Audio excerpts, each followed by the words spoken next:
नाज़रीन, काज़ी अहमद वेझो ॻोठ रमज़ान डाहिरी में सिंध एजुकेशन फाउंडेशन के सहकार से हलंदड़ स्कूल में टर्मिनल इम्तिहान में पोजीशन खणंदड़ शागिर्दनि में एवॉर्ड ॾियण वारी तक़रीब मुनक़िद कई वई। तक़रीब जो अहवाल ग़ुलाम हैदर बालादी जी ने रिपोर्ट में।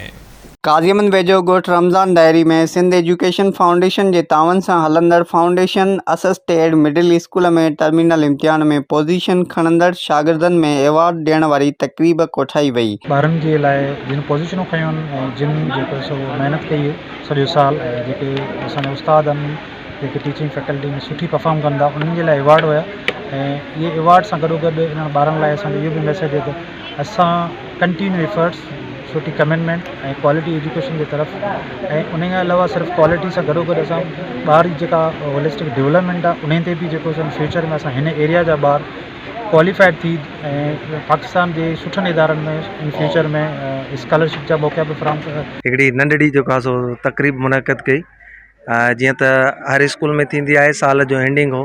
असां जेको आहे सो कोई चाहे पियो त पंहिंजे ॿारनि लाइ अहिड़ो हिकिड़ो इवेंट जेको आहे सो मुनक़िद कयूं जंहिंसां असां वालिदैन सां जेको आहे सो कम्युनिकेट थियूं ऐं ॿारनि खे बि जेको आहे सो मुख़्तलिफ़ जेके सियासी समाजी माण्हू आहिनि या असांजी सेफ जी टीम आहे उनखे बि घुरायूं जीअं उहे शिरकत कनि। ही जो असांजो इलाइक़ो आहे ॾाढो पुठिते इंतिहाई पुठिते पियल इलाइक़ो आहे उते सेफ माना सिंध एजुकेशन फाउंडेशन तरफ़ां जेको असांखे स्कूल फराहम कयो आहे उन स्कूल जी